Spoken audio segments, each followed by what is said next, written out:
তুমি পশ্চিম থেকে পূর্ব দিকে 5 নিউটন বল প্রয়োগ করতে চাও। তোমার এই বলটি কিন্তু খুব স্বাভাবিকভাবেই এদিক থেকে এদিকে হতে পারে, আবার এদিক থেকে এদিকে হতে পারে। এর অর্থ হচ্ছে এই 5 নিউটন বলটা তুমি এটাকেও নিয়ে কাজ করতে পারো, এটাকে নিয়েও কাজ করতে পারো। এর অর্থ দাঁড়াচ্ছে এই 5 নিউটন বল প্রয়োগের ক্ষেত্রে তোমাকে জাস্ট এতটুকুই মাথায় রাখতে হচ্ছে যেন তা পশ্চিম থেকে পূর্ব দিক বরাবর যেতে পারে।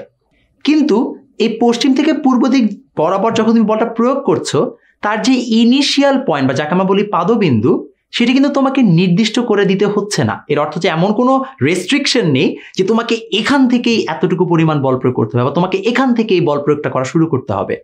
এই ধরনের ভেক্টর যেখানে আমাদের কোনো ধরনের পাদবিন্দু নির্দিষ্ট করা নেই বা ইনিশিয়াল পয়েন্ট নির্দিষ্ট করা নেই, তাদেরকে আমরা বলি স্বাধীন ভেক্টর। আরেকটা সিনারিও চিন্তা করি। আমরা মনে করো একটা লন রোলার নিয়ে টানছি।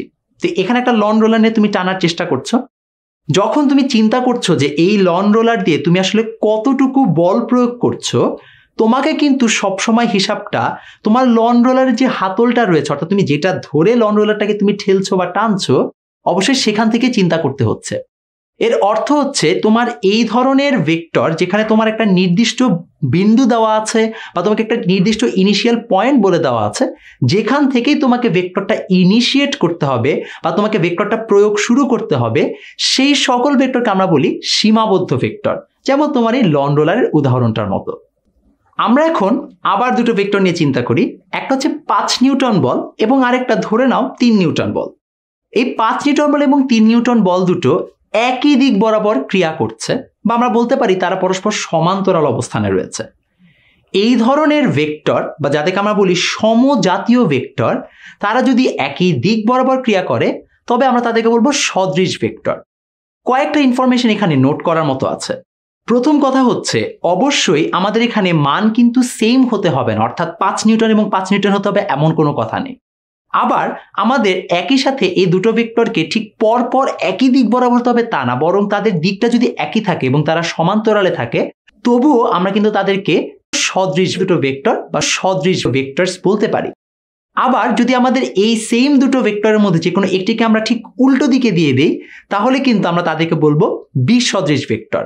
এবং বিসদৃশ ভেক্টরের ক্ষেত্রেও সেম কথা, যে আমাদের এখানেও মান সেম হতে হবে না, জাস্ট আমাদেরকে দিকটা একদম এক্স্যাক্ট অপোজিট হতে হবে। এখন প্রশ্ন দাঁড়াচ্ছে, তাহলে আমরা কখন বলবো দুটো ভেক্টর সমান ভেক্টর? দুটো ভেক্টর সমান হওয়ার জন্য আমাদের এই যে একটু আগে আমরা চিন্তা করেছিলাম 5 নিউটন এবং 3 নিউটন যে আমাদের দুটো বল ছিল, আমাদের এখন সেটিকে 5 নিউটন এবং 3 নিউটন না রেখে বরং দুটোকেই 5 নিউটন মানের করে ফেলতে হবে। তাহলে কিন্তু আমরা দুটো সমান ভেক্টর পেয়ে যাব। তাহলে দুটো সমান ভেক্টর হওয়ার আসলে কি পয়েন্টসগুলো কি বা বৈশিষ্ট্যগুলো কি? প্রথম কথা হচ্ছে দুটো সমান ভেক্টরের যে পাদবিন্দু বা ইনিশিয়াল পয়েন্ট তা কিন্তু সেম হওয়া ম্যান্ডেটরি না। যেমন এক্ষেত্রে তোমরা খেয়াল করে দেখছো আমাদের কাছে দুটো ভেক্টর রয়েছে, তারা দুজনের কিন্তু ইনিশিয়াল পয়েন্ট সেম না এই ক্ষেত্রে। এর অর্থ হচ্ছে আমরা বলতেই পারি যে ইনিশিয়াল পয়েন্ট সেম না হলেও তারা সমান ভেক্টর হতে পারে। সমান ভেক্টর হওয়ার জন্য আমাদের প্রথম শর্ত হচ্ছে তাদের মানটাকে সেম হতে হবে। যেমন এখানে 5 নিউটন বল, এখানেও 5 নিউটন বলই হতে হবে। তাদেরকে সমজাতীয় হতে হবে। যেমন 5 নিউটন বলের সাথে আমরা 5 মিটার পার সেকেন্ড বেগকে তুলনা করতে পারবো না। এর অর্থ হচ্ছে অবশ্যই তাদেরকে সমজাতীয় হতে হবে। অবশ্যই তাদের একই দিক সম্পন্ন হতে হবে। এই একই দিক সম্পন্ন হওয়া বলতে আমরা কি বোঝাচ্ছি?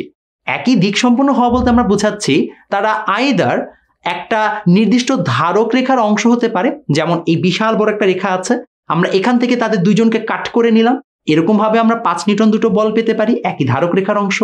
আবার তারা পরস্পর সমান্তরাল হতে পারে, এবং তারা যদি পরস্পর সমান্তরাল হয় তবুও কিন্তু আমরা অবশ্যই তাদেরকে সমান দুটো ভেক্টর বলতে পারি।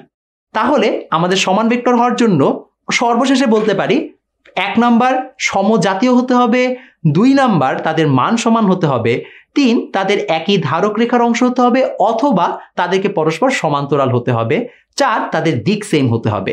এই কয়েকটি বৈশিষ্ট্য মানলেই আমরা বলতে পারি তারা পরস্পর সমান ভেক্টর। প্রশ্ন দাঁড়াচ্ছে তাহলে বিপরীত ভেক্টরটা ভাইয়া কি?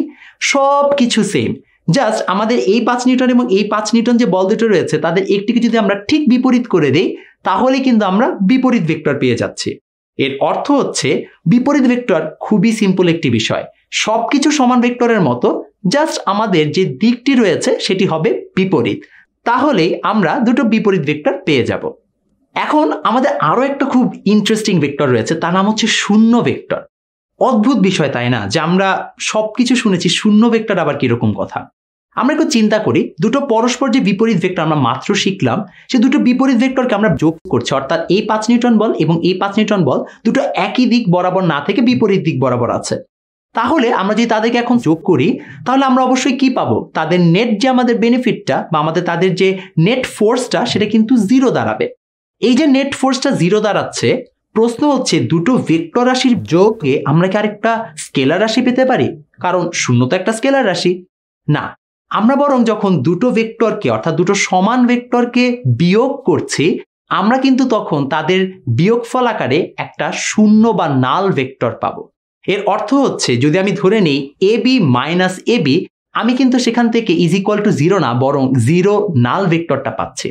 এর অর্থ হচ্ছে শূন্য ভেক্টর মূলত দুটো সমান ভেক্টরের বিয়োগফলকে নির্দেশ করে।